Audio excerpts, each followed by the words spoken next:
Mulai, Bismillahirrahmanirrahim. Assalamualaikum warahmatullahi wabarakatuh. Selamat malam teman-teman sekalian. Apakah Mbak? Ya.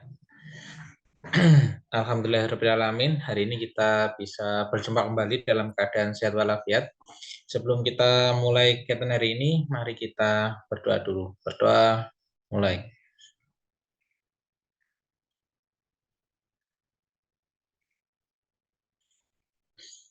Berdoa, selesai. Oke. Teman-teman sekalian, kita lanjutkan untuk materi yang minggu lalu.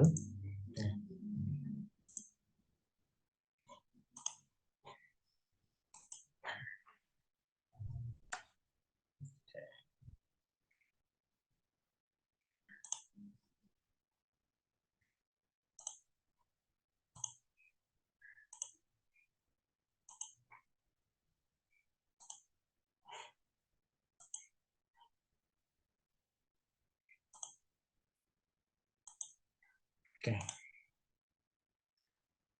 PowerPoint-nya. Oke.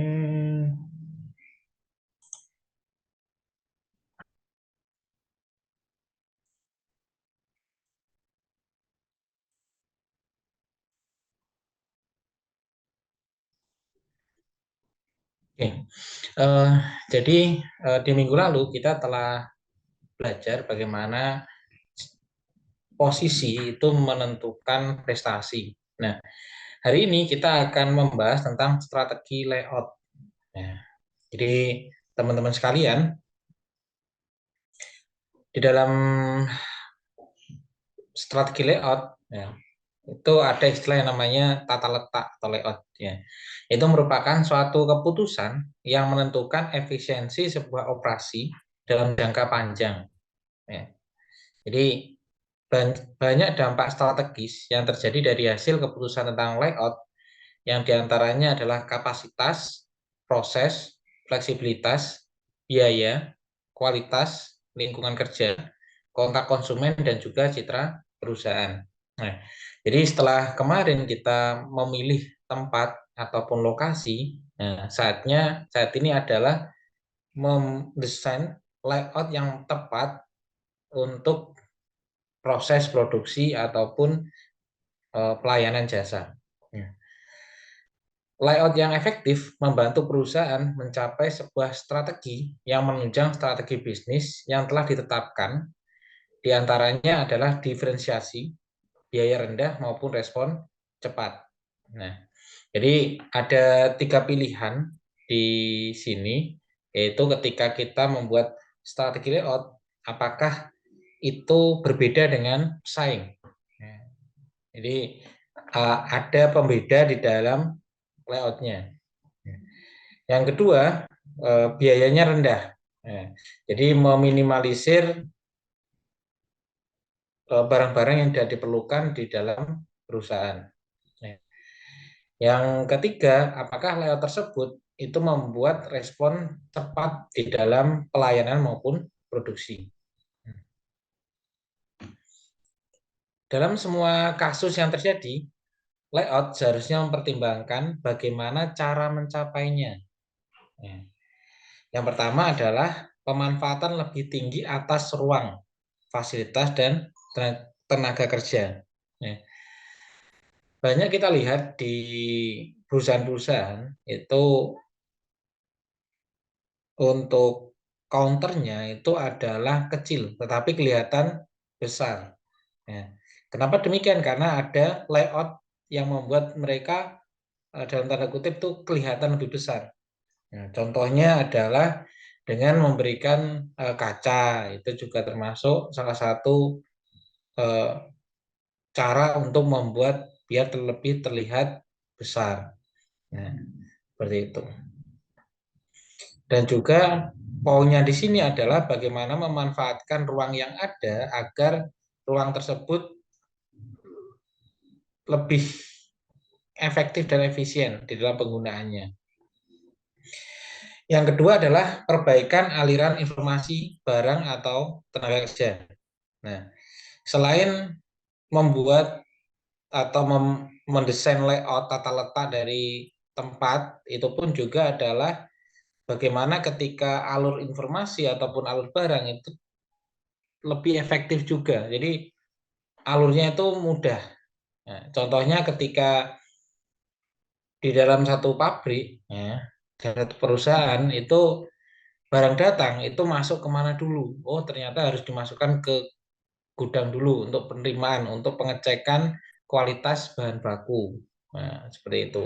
Lalu menuju ke bagian produksi awal, lalu masuk ke produksi, ya, dan seterusnya. Contohnya seperti itu. Ketika di perusahaan jasa itu pun juga sama. Nah, jadi ketika di depan ada customer service ataupun resepsionis, ya, yang membantu memberikan informasi kepada pelanggan, lalu diarahkan ke teller ataupun ke tempat atau divisi yang dituju dan lain sebagainya. Nah, seperti itu. Yang ketiga adalah meningkatkan moral kerja dan kondisi keamanan yang lebih baik. Nah, jadi ketika tata letak ataupun layout itu didesain sedemikian rupa, maka karyawan pun juga akan merasa aman dan nyaman ketika penataannya tepat. Yang keempat adalah meningkatkan interaksi perusahaan dengan konsumen. Nah, jadi proses meningkatkan interaksi perusahaan dengan konsumen ini sangat penting. Ya. Karena apa? Karena ketika perusahaan itu mampu menyampaikan nilai yang ada kepada konsumen, maka perusahaan itu akan citra citra baiknya itu akan terangkat. Nah, seperti itu. Yang kelima adalah peningkatan fleksibilitas. Nah, jadi eh, pergerakan produk maupun pergerakan konsumen itu akan lebih fleksibel ketika ditata dengan baik. Dari waktu ke waktu, desain layout perlu dipertimbangkan selagi sesuatu yang dinamis dan punya fleksibilitas. Ya. Jadi proses layout ini pun juga perlu dirombak, perlu diperbaiki. Mana yang sekiranya perlu diperbaiki, tata letaknya, layoutnya, atau warnanya, atau aksesorisnya, ya. Itu pun perlu dilihat apakah efektif, apakah efisien, apakah membuat citra perusahaan itu lebih baik. Nah, seperti itu.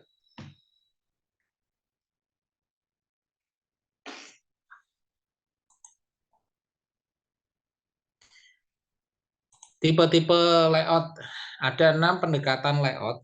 Yang pertama adalah layout dengan posisi tetap. Nah, biasanya untuk proyek besar yang memerlukan tempat luas seperti pembuatan jalan layang maupun gedung, ini untuk layoutnya itu tetap. Kenapa demikian? Karena untuk proses pemindahannya pun membutuhkan waktu yang cenderung lebih lama. Ya. Jadi barang-barangnya, bahan-bahannya, alat-alatnya itu pun ketika dipindahkan itu akan kesulitan, akan memakan waktu yang lama. Ya. Dan akan terjadi pemborosan di sana.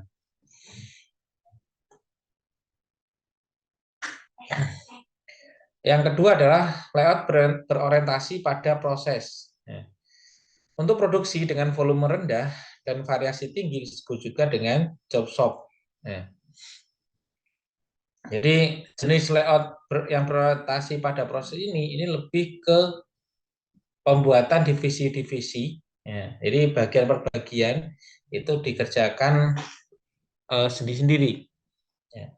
Contohnya proses A itu digunakan untuk memilih barang, proses B digunakan untuk memproses atau membersihkan bahan-bahan dan lain sebagainya. Nah, yang ketiga adalah layout perkantoran. Nah, bagaimana menempatkan tenaga kerja, peralatan kantor, dan ruangan kantor yang melancarkan aliran informasi. Nah, jadi layout kantor ini pun juga penting. Ya. Jadi bagaimana ruangan yang terbatas itu diatur agar semua karyawan itu bisa bekerja dengan nyaman. Nah, seperti itu.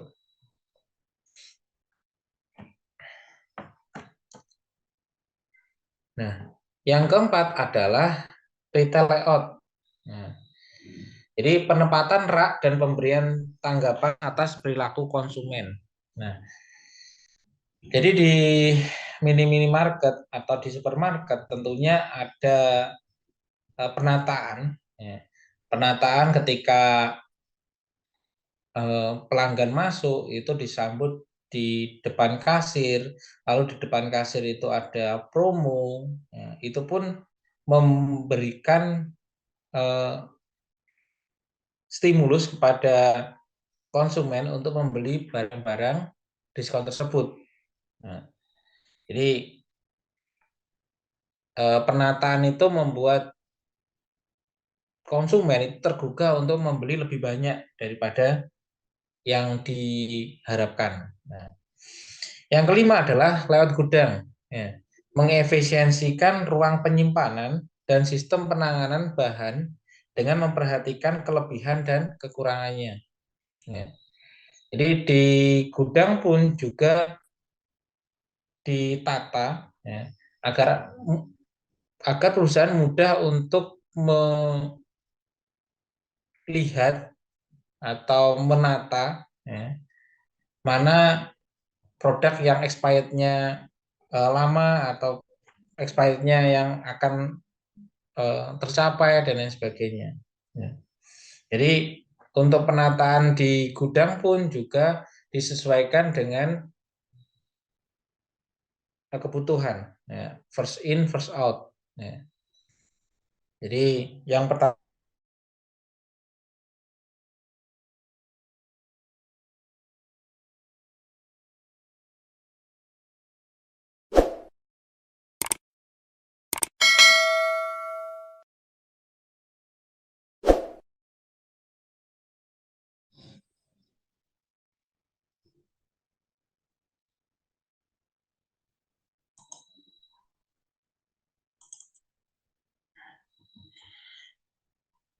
nah, jadi yang keenam adalah layout yang berorientasi pada produk, ya, yaitu pemanfaatan tenaga kerja mesin yang terbaik dalam produksi yang kontinu atau berulang. Ya. Jadi penataannya ini lebih ke mesin yang ditata berurutan, ya. Mulai dari pembuatan, pengemasan, pengepakan itu pun ditata berurutan. Fungsinya apa? Tipe-tipe layout ini agar dapat menetapkan layout yang efektif, maka perlu menetapkan beberapa hal.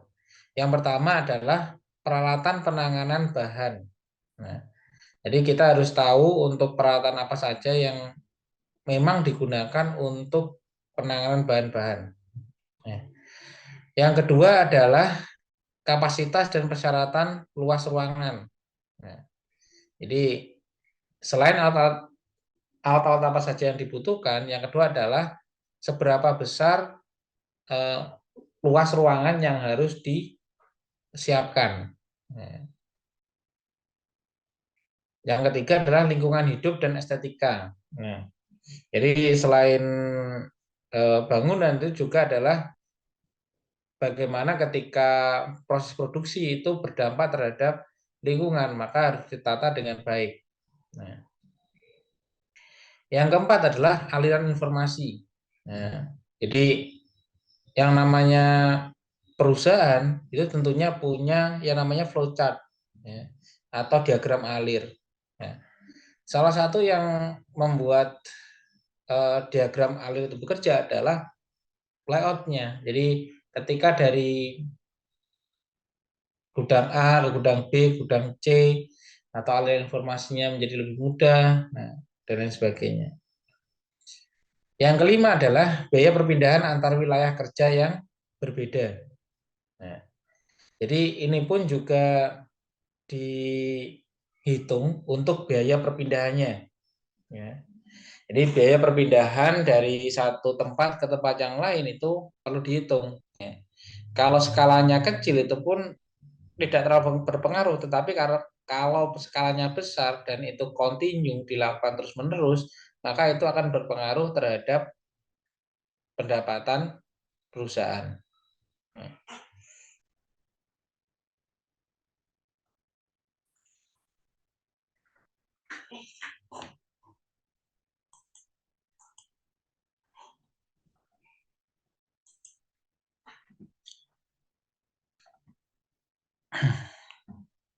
Yang pertama adalah layout posisi tetap. Masalah yang dihadapi di dalam layout tetap ini adalah bagaimana mengatasi kebutuhan layout proyek yang tidak berpindah atau proyek yang menyita tempat yang luas. Seperti pembuatan jalan layang, gedung, rumah, atau bangunan yang lain. Teknik untuk mengatasi layout posisi tetap tidak dikembangkan dengan baik dan kerumitannya bertambah yang disebabkan oleh 3 faktor. Yang pertama, tempatnya yang terbatas pada semua lokasi produksi. Nah, jadi proses produksinya atau proses penyimpanan bahan itu pun di satu tempat. Maka perlu dibuat ruangan khusus untuk menyimpannya.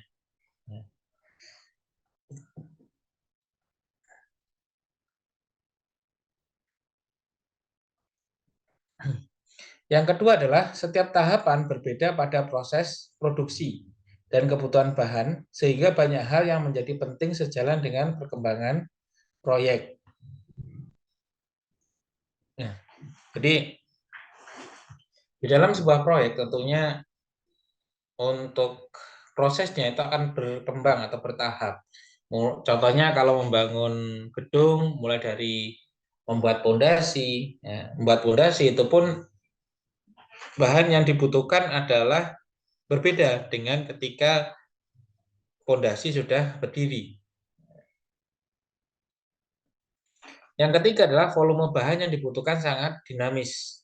Nah, jadi berbeda-beda di setiap prosesnya. Nah, dan itu pun berubah. Jadi karena permasalahan pada layout posisi tetap sulit diselesaikan pada lokasi, maka strategi alternatif yang ada adalah untuk melengkapi proyek ada hal-hal yang dikerjakan di luar lokasi.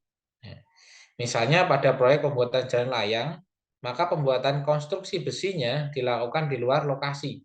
Setelah jadi, tinggal melakukan penanamannya di lokasi proyek. Jadi ini banyak dilakukan. Ada juga untuk pembuatan jalan layang itu adalah untuk jalannya itu dikerjakan di luar atau untuk gorong-gorongnya itu dikerjakan di luar. Nah, itu akan lebih membuat pekerjaan lebih efisien. Nah, karena kalau semuanya dikerjakan di satu tempat itu maka tempatnya akan habis. Nah, dan akan membutuhkan lebih banyak tempat. Nah, dan itu akan lebih merugikan perusahaan. Nah, alternatifnya dikerjakan di tempat lain atau disubkan atau dikerjakan oleh perusahaan lain. Nah,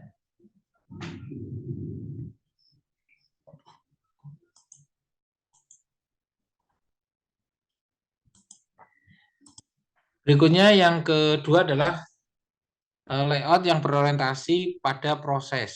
Nah, yaitu adalah sebuah layout yang berkaitan dengan proses produksi bervolume rendah dan variasinya tinggi. Nah, layout jenis ini merupakan cara tradisional untuk mendukung strategi diferensiasi produk. Nah, layout jenis ini adalah yang paling tepat untuk pembuatan produk yang melayani konsumen dengan kebutuhan yang berbeda-beda. Nah, pada proses yang disebut dengan job shop, setiap produk dalam kelompok kecil melalui urutan operasi yang berbeda. Ya. Tiap produk atau pesanan yang sedikit diproduksi dengan memindahkannya dari satu departemen ke departemen yang lain dalam urutan yang tertentu dari tiap produk. Contoh yang tepat adalah pada rumah sakit ataupun klinik. Jadi setiap divisi itu berbeda-beda tempat. akan memudahkan mereka untuk proses produksinya ya, atau proses pelayanannya.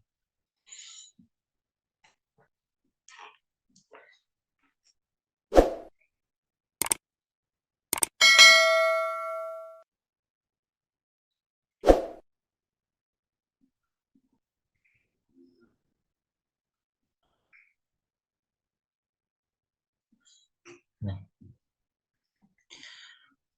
kelebihan utama dari layout ini adalah adanya fleksibilitas peralatan dan penugasan tenaga kerja. Ya. Sehingga dengan demikian apabila terjadi permasalahan pada suatu mesin, pekerjaan tidak perlu berhenti dan dapat dialihkan pada mesin lain atau departemen yang sama.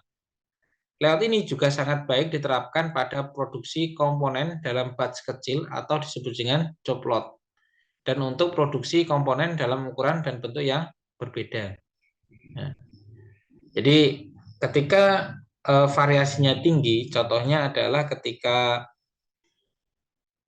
proses produksinya itu ukurannya berbeda-beda, maka perlu membuat job shop ya, seperti ini. Nah, untuk apa? Agar para karyawan itu lebih fokus untuk bekerjanya. Ya. Kelemahan layout ini ada pada peralatan yang biasanya memiliki kegunaan umum. Waktu produksi jadi lama karena butuh waktu lama untuk berpindah dalam sistem, karena sulitnya penjadwalan, perubahan penyetelan mesin, keunikan penanganan bahan, membutuhkan operator yang terampil dan persediaan barang setengah jadi menjadi lebih tinggi karena ketidakseimbangan proses produksi, yang pada akhirnya kebutuhan modal akan semakin banyak. Itu untuk layout yang berorientasi pada proses. Jadi dibagi-bagi dalam beberapa kelompok pekerjaan. Karena untuk tahap finishingnya itu karena pada tahap finishing itu berbeda-beda untuk penanganannya. Ya.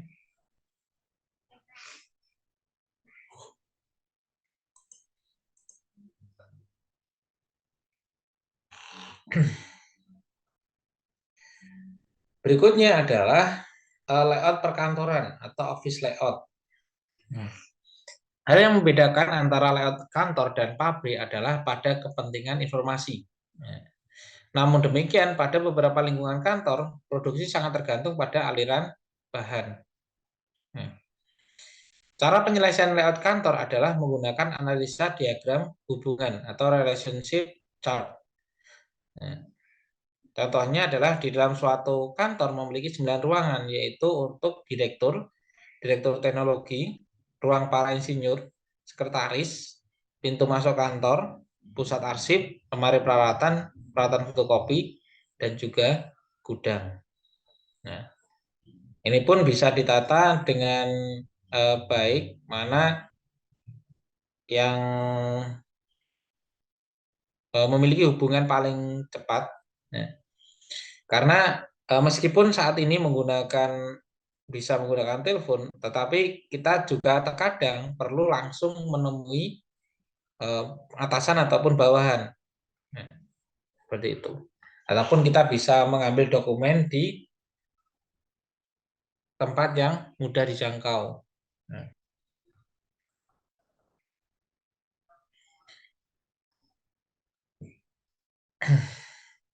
Penempatan satu ruangan dengan ruang lainnya dilakukan dengan cara memberikan nilai, yaitu adalah nilai kedekatan.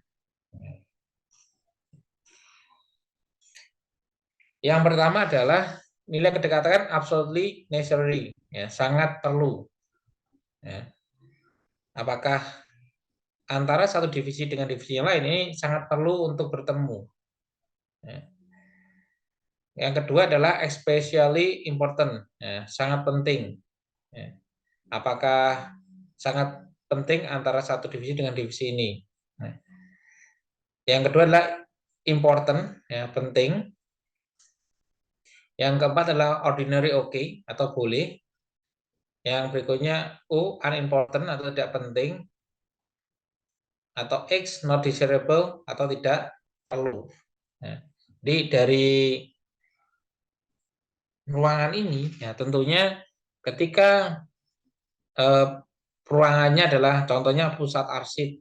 Nah, direktur tentunya tidak memerlukan atau tidak membutuhkan pusat arsip. Ya, ya. Jadi tidak penting ya, antara direktur dengan pusat arsip. Ya. Ataupun direktur teknologi itu tidak perlu ke gudang, ya. Ataupun tidak perlu ke peralatan fotokopi. Berbeda halnya dengan sekretaris. Sekretaris itu sangat perlu dekat dengan pusat arsip ya, untuk membuat atau melihat dokumen-dokumen yang diperlukan. Ya, seperti itu contohnya.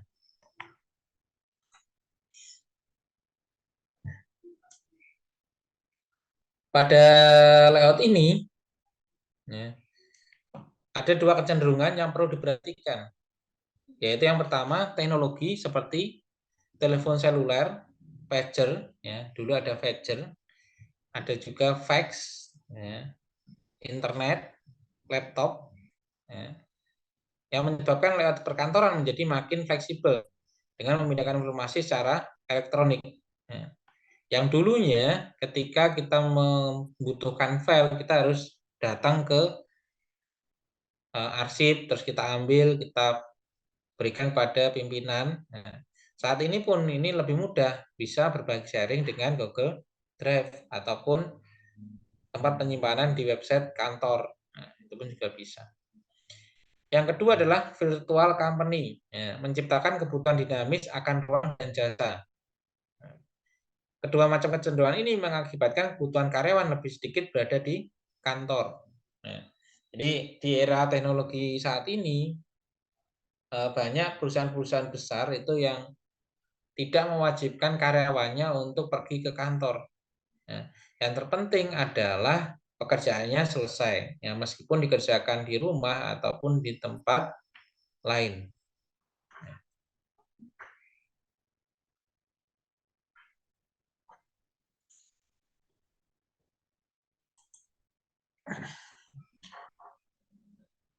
Nah, berikutnya adalah layout usaha eceran atau retail layout.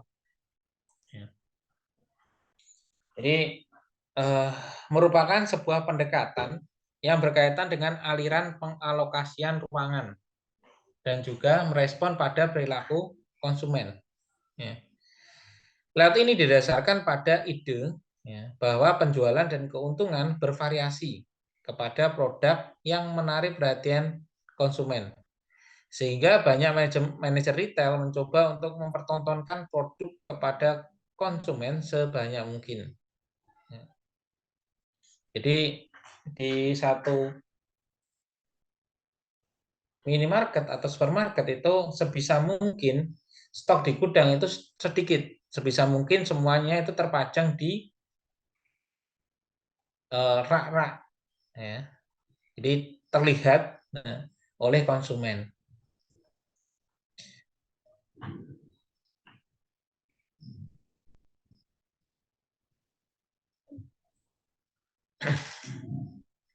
Tujuan utama dari layout ini adalah memaksimalkan keuntungan luas lantai per kaki persegi.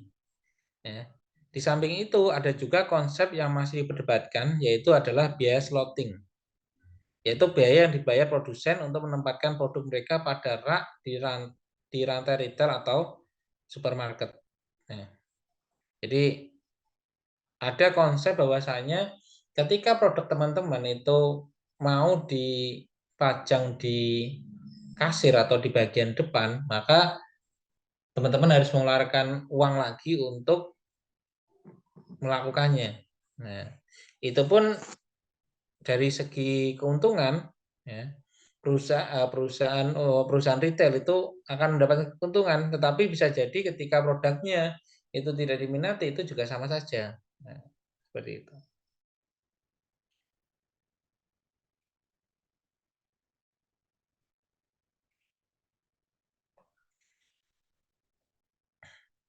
Di samping itu ada juga pertimbangan-pertimbangan lain yang disebut dengan service gaps yang terdiri dari 3 elemen. Ya.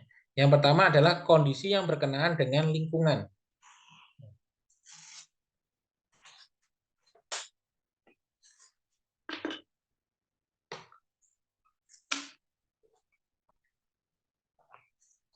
Ya. Jadi yang kedua adalah tata letak yang luas dan mempunyai fungsi. Yang ketiga adalah tanda-tanda, simbol, dan juga patung. Jadi dari 3 hal ini kita bisa menganalisa bahwasanya ketika di minimarket ya, itu ada tulisan diskon 70%. Ya, besar ya kan. Di terlihat mulai dari pintu masuk ya kan. Dan juga ada eh, semacam display. Ya. Contohnya ketika di toko baju itu ada display manekin atau patung yang memakai baju atau busana yang keren. Nah, itu pun salah satu hal yang atau layout yang dengan sengaja dilakukan oleh eh, perusahaan retail untuk menarik perhatian pelanggan.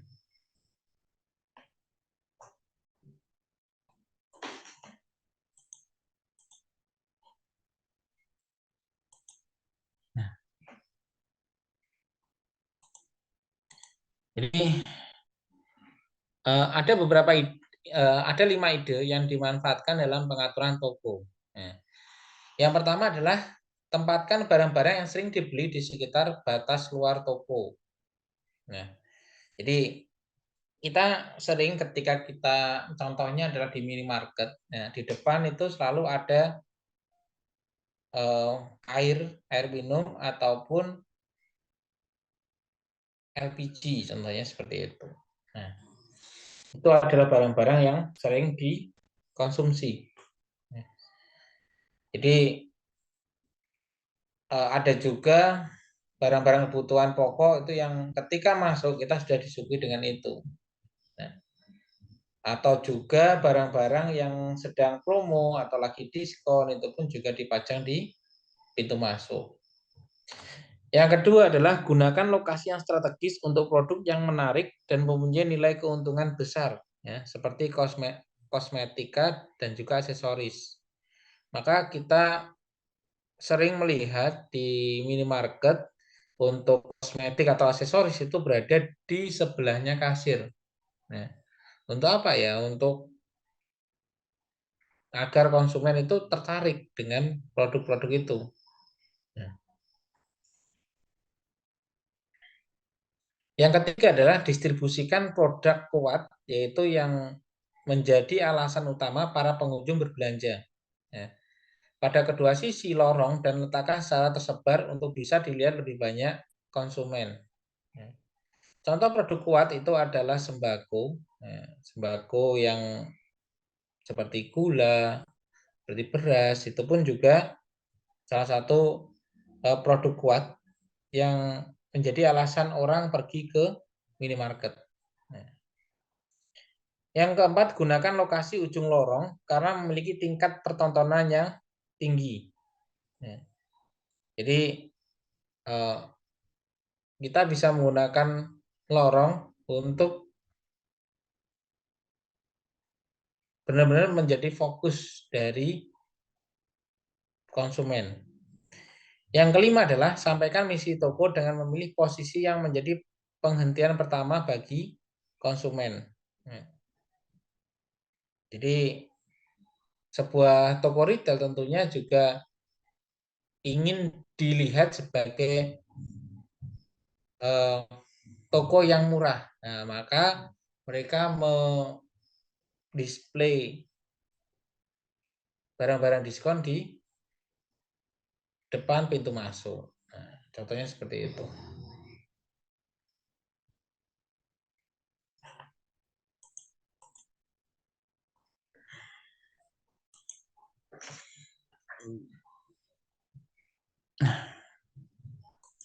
Berikutnya adalah layout gudang atau warehouse layout.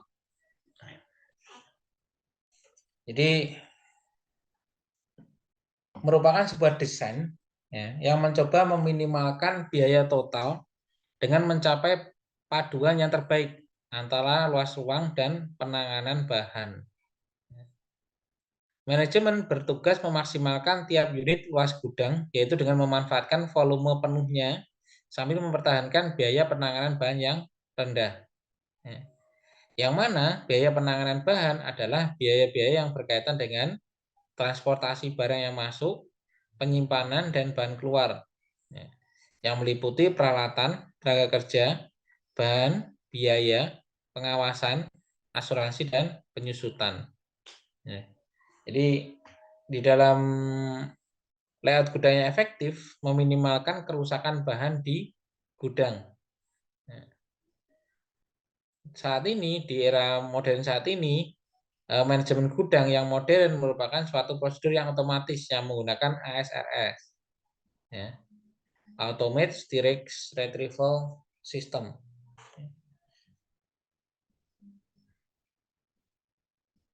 Jadi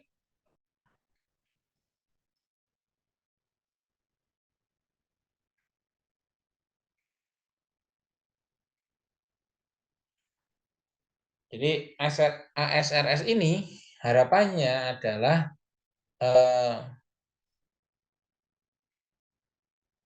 jadi sistem yang dapat digunakan untuk penyimpanan dan pengambilan barang dari rak bersusun secara otomatis. Sistem ini diciptakan untuk dapat mempermudah dan mempersingkat waktu dalam proses penyimpanan dan pengambilan barang pada rak bersusun. Jadi bisa menggunakan robot.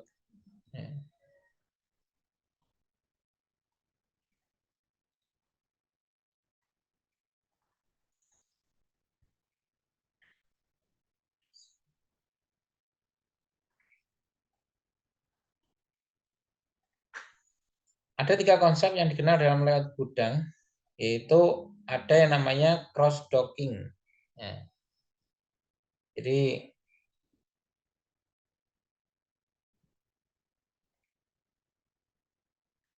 cross docking ini adalah tipikal pergudangan di mana produk dari berbagai macam supplier diterima di dalam satu fasilitas gudang yang kemudian digabungkan untuk tujuan pengiriman yang sama, lalu diberangkatkan dengan waktu yang secepatnya tanpa harus disimpan dalam gudang.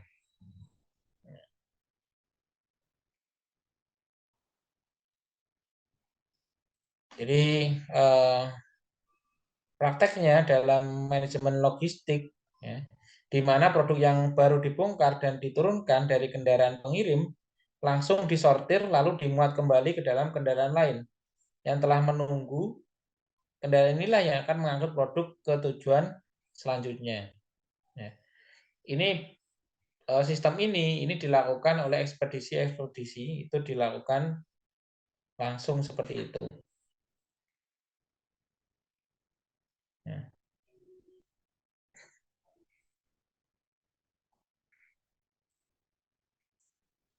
Yang kedua adalah random stocking. Ya. Jadi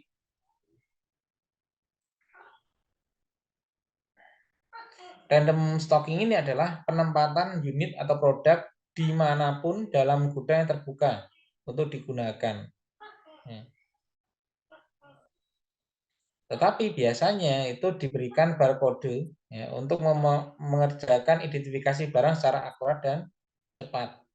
Jadi yang penting ditaruh dimanapun, tetapi tetap digunakan menggunakan barcode ya, agar lebih mudah.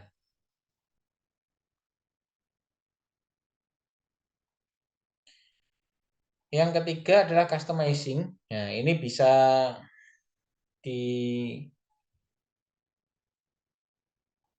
ditata sesuai dengan kebutuhan. Jadi bisa menggunakan cross docking, ya. Bisa juga menggunakan random ataupun digabung.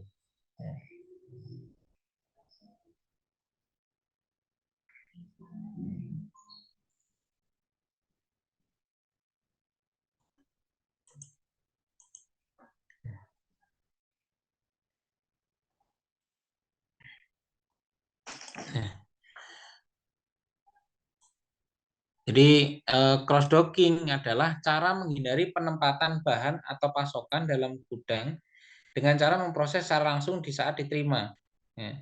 Hal ini dilakukan untuk menghindari aktivitas penerimaan secara formal, penghitungan stok atau penyimpanan, dan pemilihan pesanan sehingga menjadi penghematan biaya. Nah, jadi cross docking yang baik itu membutuhkan penjadwalan yang ketat, pengiriman yang diterima memiliki identifikasi produk yang akurat dengan kode garis atau barcode. Nah, jadi praktek ini memang dilakukan oleh perusahaan-perusahaan besar ketika memang perusahaannya itu sebagai maklar atau sebagai distributor besar. Ya. Jadi contohnya ketika ekspedisi ya, dan pengiriman dari Jakarta ke Surabaya itu pun kenapa bisa cepat? Karena mereka menggunakan proses ini cross docking. Jadi barang datang langsung sortir, langsung dipilih, ya, dibedakan untuk area provinsinya, nah, dan juga daerahnya.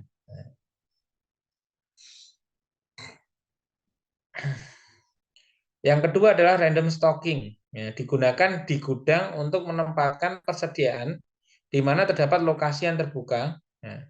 Teknik ini berarti bahwa ruangan tidak perlu dikhususkan untuk barang-barang tertentu dan fasilitas dapat dimanfaatkan dengan lebih baik. Ya.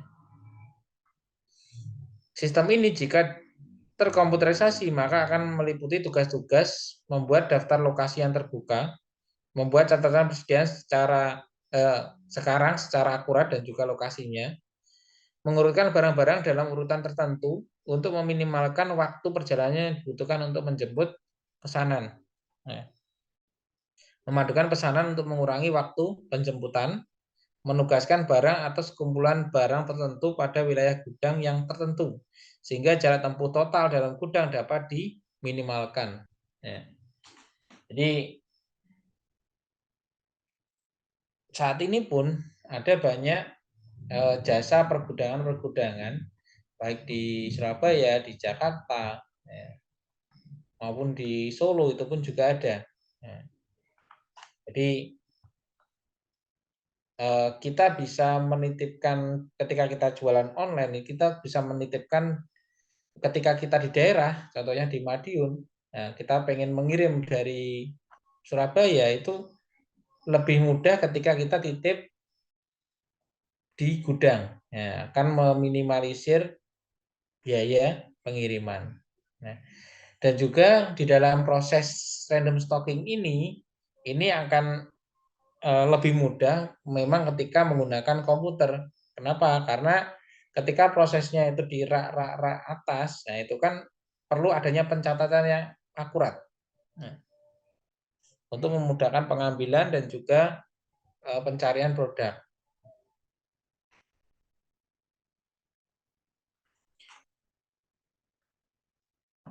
Yang ketiga adalah customizing. Nah, jadi merupakan penggunaan gudang untuk menambahkan nilai produk melalui modifikasi, perbaikan, pelabelan, dan pengepakan. Nah, cara ini biasanya berguna untuk menghasilkan keunggulan bersaing dalam pasar di mana terdapat perubahan produk yang sangat cepat. Nah, cara ini sudah banyak dilakukan oleh perusahaan dengan misalkan penyediaan label pada usaha eceran sehingga barang dapat langsung dipajang. Ya.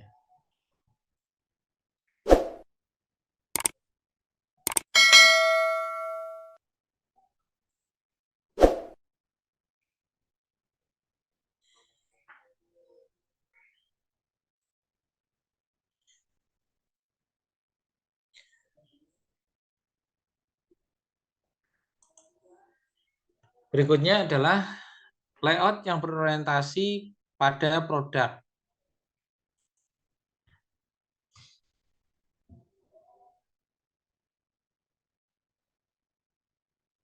Layout ini disusun di sekeliling produk atau keluarga produk yang sama yang memiliki volume tinggi dan variasi rendah. produksi yang berulang dan kontinu. Ya.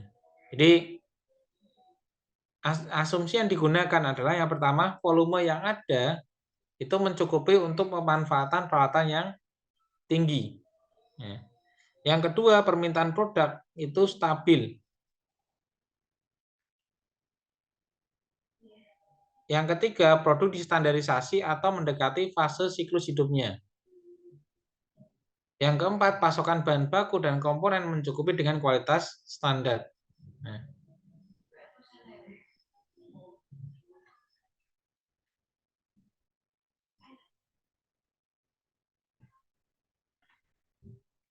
Jadi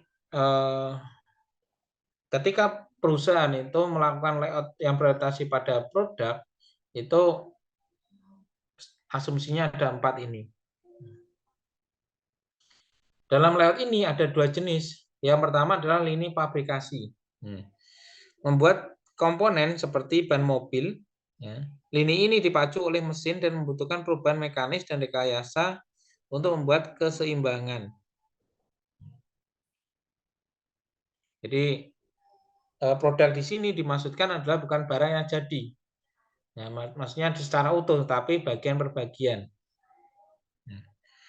Yang kedua adalah lini perakitan. Ya.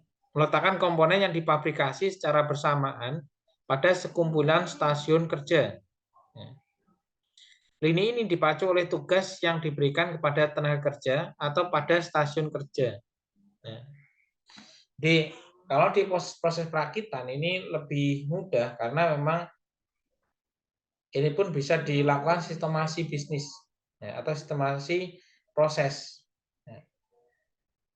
Jadi proses perakitan ini tidak membutuhkan waktu yang lama ketika diatur secara baik.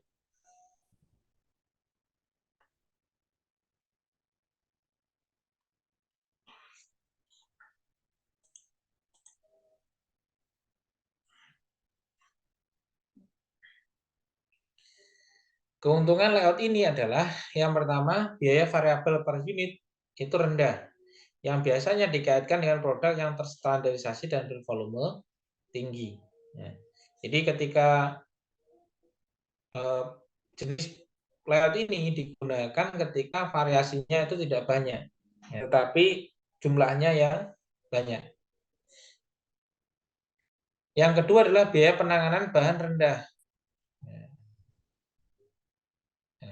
Yang ketiga adalah mengurangi persediaan barang setengah jadi. Yang keempat adalah proses pelatihan dan pengawasan itu lebih mudah. Yang kelima, hasil output yang lebih cepat. Jadi itu. Yang berikutnya, kelemahan layout ini adalah butuh volume tinggi karena modalnya besar. Jika ada penghentian pada satu bagian akan berakibat pada seluruh operasi. Yang ketiga adalah fleksibilitas yang ada kurang saat menangani beragam produk atau tingkat produksi yang berbeda. Jadi asumsinya ketika kita menggunakan layout produksi ini, maka untuk permintaan itu stabil. Dan itu harus menggunakan just in time. Karena ketika kita menggunakan layout ini, ketika satu bagian itu bermasalah, maka akan mengakibatkan masalah di bagian yang lain.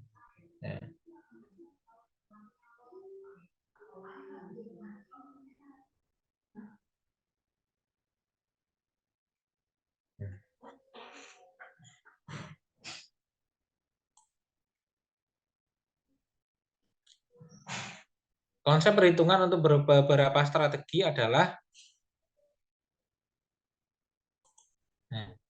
taktik untuk menyusun stasiun kerja dengan meminimalkan biaya penanganan bahan, di mana penempatan antar bagian proses yang punya aliran komponen atau orang-orang yang banyak harus berdekatan satu dengan yang lain.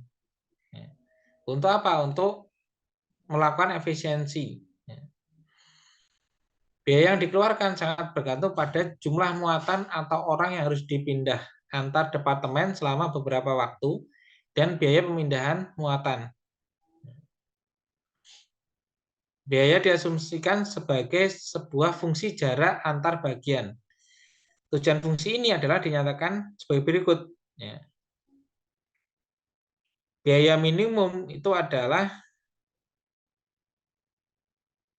sigma N ya, dikalikan dengan XIJ dikalikan dengan CIJ.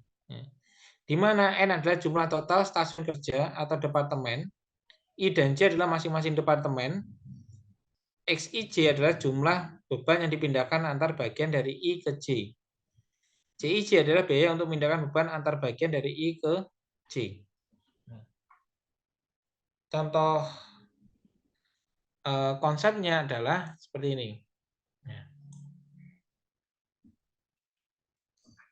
Fasilitas yang penempatannya berorientasi pada proses mencoba untuk meminimalkan beban atau perjalanan. Untuk mengerjakannya, mengikuti langkah-langkah sebagai berikut. Yang pertama adalah membuat matriks dari ke menuju aliran barang atau bahan dari departemen ke departemen lain. Dari departemen A ke departemen B, atau dari departemen B ke departemen C, itu dihitung matriksnya. Yang kedua adalah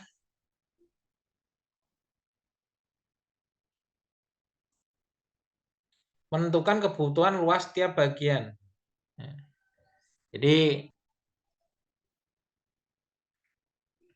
ditentukan untuk luas yang dibutuhkan di setiap departemen atau setiap bagian itu luasnya berapa. Yang ketiga adalah membangun sebuah diagram skematis awal yang menunjukkan urutan departemen yang harus dilalui oleh komponen. Jadi membuat kotak-kotak, nanti biayanya berapa, jumlahnya berapa, itu akan terlihat. Yang keempat adalah tentukan biaya layout ini dengan menggunakan rumus biaya minimum. Atau bisa dengan cara coba-coba atau dengan pendekatan program komputer yang canggih. Cobalah untuk membagi layout untuk pengaturan bagian yang cukup baik dalam arti efisien. Yang keenam adalah menyiapkan rencana detail untuk mengatur bagian agar sesuai dengan bentuk bangunan atau wilayah yang tidak dapat dipindahkan. Seperti toilet ataupun tangga. Jadi sering langkah ini meliputi proses yang memastikan bahwa rencana akhir dapat memenuhi persyaratan listrik, estetika, atau faktor lainnya.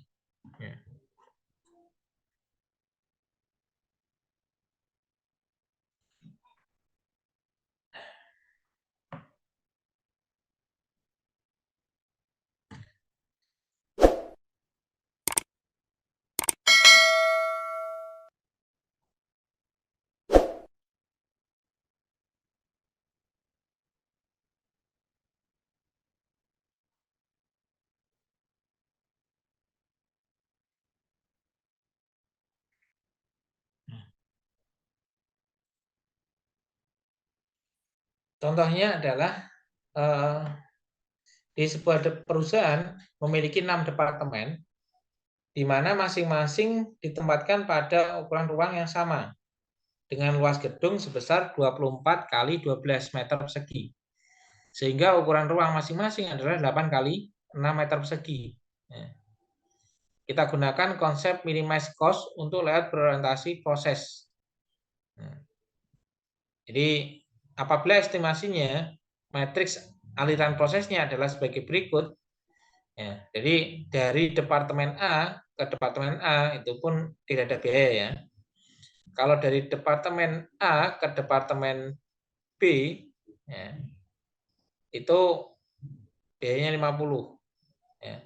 Dari A ke C 100, departemen D adalah 0, departemen E 0, departemen F 20. Ya.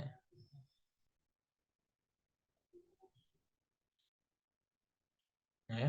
Seperti ini untuk layoutnya, departemen B, departemen C, departemen D, departemen E. Untuk biaya pemindahannya untuk ruang yang berdekatan sebesar 1.000, sedangkan yang tidak berdekatan sebesar 2.000.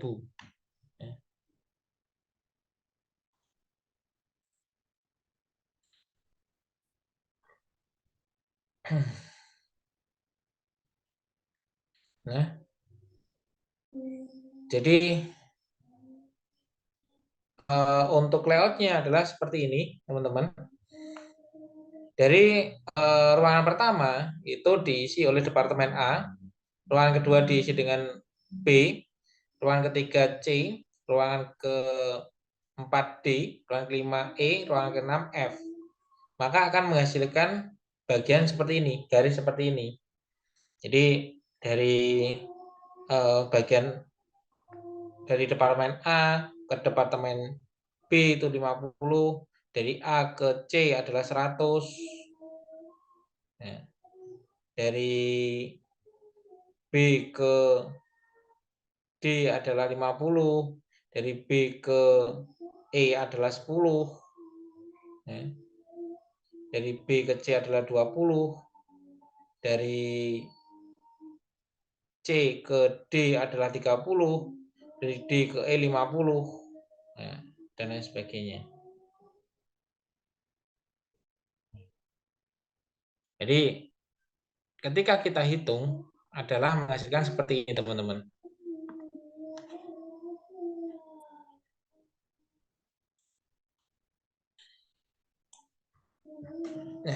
Kita hitung biayanya secara detail. Jadi dari departemen A ke departemen B itu adalah 50 dikalikan 1000. Maka biaya perpindahannya itu adalah 50.000. Sedangkan dari departemen A ke departemen C itu adalah 100, di mana dikalikan 2000 karena jaraknya yang berjauhan. Ya, maka perpindahan itu 200.000. Ya. Dan seterusnya, ya, sehingga mencapai 570.000 per satu proses. Ya. Layout seperti tersebut di atas belum tentu efisien, sehingga kita coba sendiri untuk layout yang lain. Bisa jadi contohnya adalah di sini untuk departemen A ke departemen C ini kan 100. Ya. Sedangkan ke departemen C dan D dan F ini adalah 100 juga, maka kita perlu mendekatkan agar lebih murah. Ya. Contohnya C kita pindah di departemen D. Nah, ini pun juga bisa. Ataupun ditaruh di bagian D, nah, ruangan keempat. Departemen C ditaruh di ruangan keempat. Nah, terus untuk yang F itu taruh di ruangan kelima dan selanjutnya. Nah, itu bisa dicoba-coba. Dengan apa? Bisa kita gunakan dengan komputer. Nah, kalau dengan Excel itu lebih cepat, lebih mudah.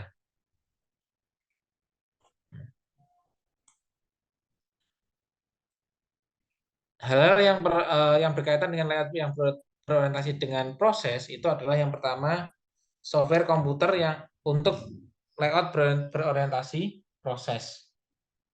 Ya. Jadi kita bisa melakukan pendekatan grafis dengan contoh di atas hanya dapat diterapkan untuk permasalahan sederhana. Ya. Tetapi untuk masalah yang lebih besar perlu software komputer untuk menyelesaikan persoalan tersebut. Ya. Kita bisa menggunakan yang namanya graph, ya, yang merupakan teknik pencarian yang secara sistematis menguji alternatif departemen untuk mengurangi biaya penanganan total.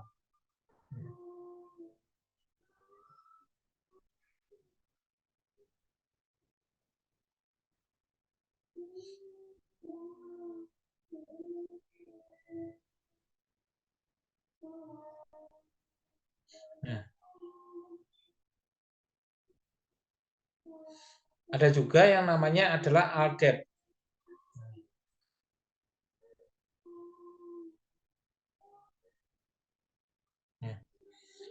Atau Automate Layout Design Program. Ya. Itu salah satu jenis metode konstruksi, ya, perancangan dengan algoritma perancangan tata letak dengan menggunakan algoritma ALDEP. yang terdiri dari dua prosedur, yaitu adalah pemilihan dan juga proses penempatan. Ada juga kita menggunakan yang namanya korelap. Ya.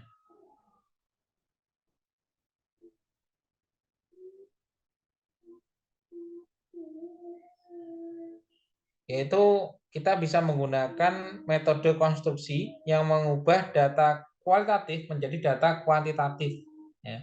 Sehingga menentukan fasilitas pertama yang diletakkan di dalam layout. Diperlukan data yang berkaitan dengan hubungan aktivitas.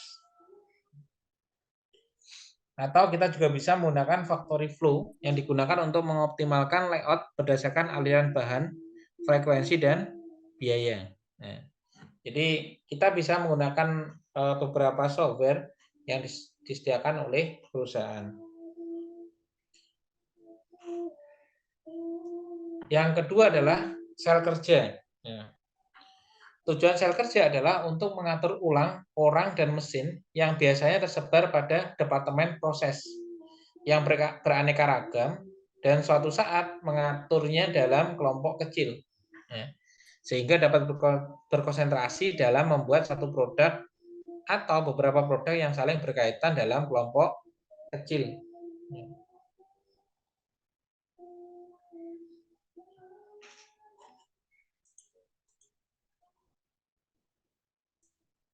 Nah, keunggulan sel kerja adalah mengurangi persediaan bahan baku, bahan setengah jadi barang jadi, kebutuhan ruang lebih sedikit, ya, menghemat biaya tenaga kerja langsung, meningkatkan partisipasi karyawan, meningkatkan penggunaan peralatan dan mesin, mengurangi jumlah mesin dan peralatan yang dibutuhkan. Ya. Jadi ketika kita menggunakan layout proses, ini pun karyawan lebih fokus untuk bekerja di satu bagian. Jadi di dalam satu kelompok itu memproduksi satu bagian, contohnya seperti itu. Itu akan lebih cepat untuk proses pengerjaannya. Akan tetapi ada sejumlah persyaratan yang harus dipenuhi ketika kita memutuskan untuk menggunakan layout proses. Yang pertama, menggunakan kode untuk identifikasi produk family. Yang kedua adalah membutuhkan pelatihan dan fleksibilitas karyawan yang cukup tinggi. Yang ketiga adalah perlunya dukungan staf atau karyawan yang imajinatif. Yang keempat adalah pengujian di setiap stasiun dalam sel. Jadi memang harus ada identifikasi, ya, dan juga pelatihan agar prosesnya itu lebih siap. Nah, dan kelemahannya adalah perlunya pengujian atau adanya quality control di setiap sel kerja, ya, atau setiap bagian.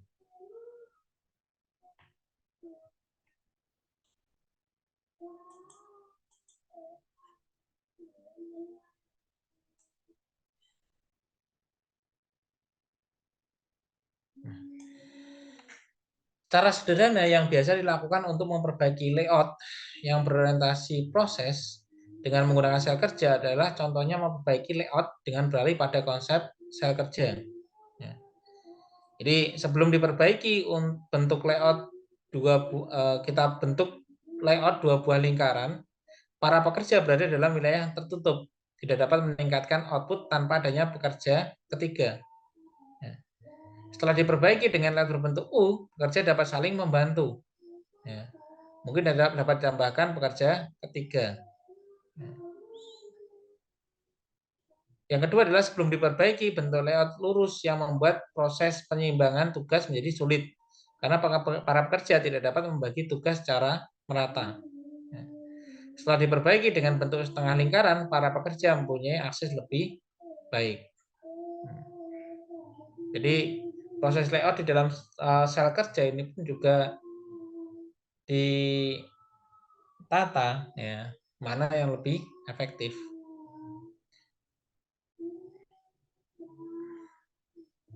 Yang ketiga adalah pusat kerja yang terfokus. Adalah pengaturan mesin dan karyawan yang berorientasi pada produk. baik secara permanen atau semi permanen. Jika pusat kerja yang terfokus berada pada fase yang terpisah, maka sering disebut dengan pabrik yang terfokus. Dengan cara ini, perusahaan menyeimbangkan lini perakitan untuk memenuhi permintaan produksi yang berubah. Sebagai akibatnya, layout berubah berkali-kali setiap hari. Fasilitas terfokus pada usaha manufaktur dan jasa terlihat lebih dapat menyesuaikan diri dengan konsumen mereka untuk menghasilkan produk yang berkualitas dan untuk beroperasi pada keuntungan yang lebih tinggi.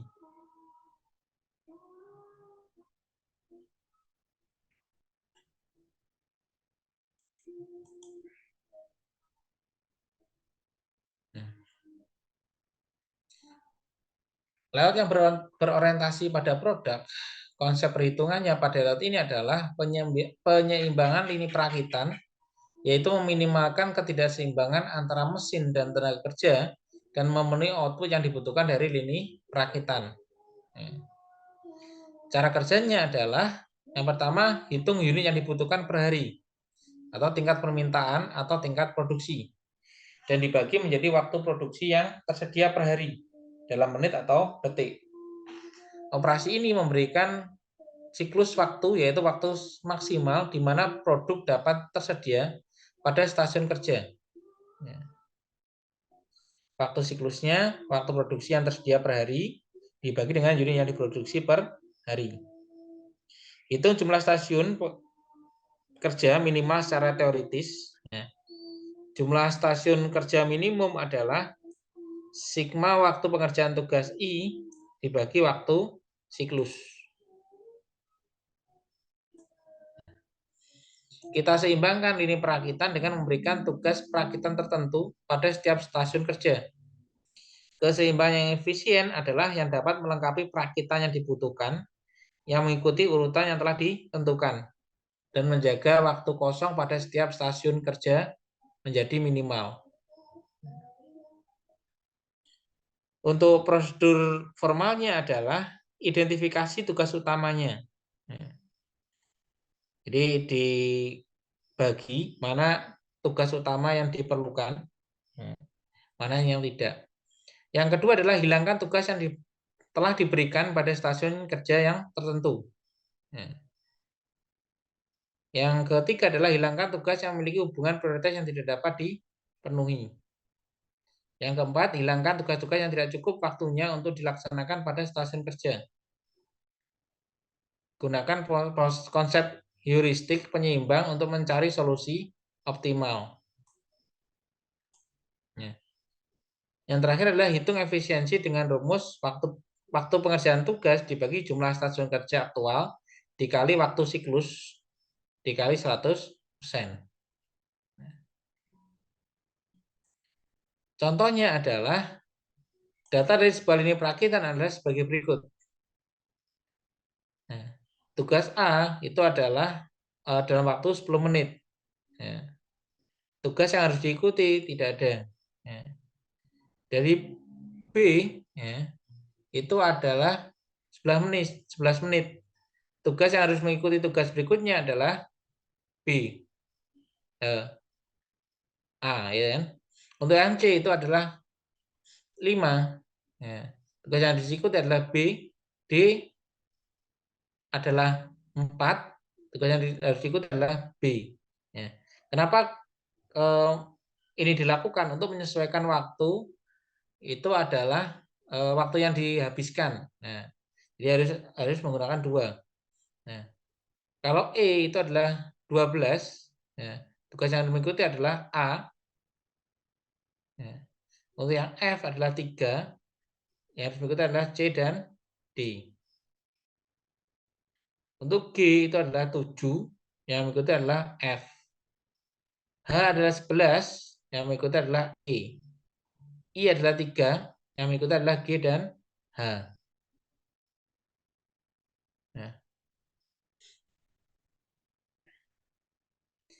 Total waktunya adalah 66 menit. Waktu produktif sehari 8 jam, itu adalah 480 menit. Untuk menghasilkan 40 unit produk, sehingga waktu siklusnya itu adalah 480 menit dibagi 40. sama dengan adalah 12 menit per unit. Jumlah stasiun kerja minimal adalah 66 dibagi 12, yaitu ada 5,5 atau 6 stasiun kerja.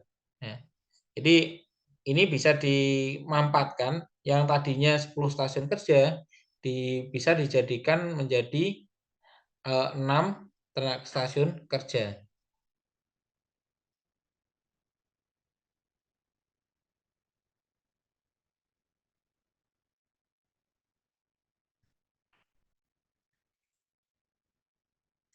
Nah, jadi seperti ini. Dengan 6 stasiun kerja, maka stasiun kerja I sama dengan A. Untuk stasiun kerja pertama adalah A, stasiun kerja kedua adalah B, stasiun kerja ketiga adalah E, stasiun kerja keempat adalah C, D, F, digabung jadi satu. Terus stasiun kerja kelima adalah H, stasiun kerja keenam adalah G dan I.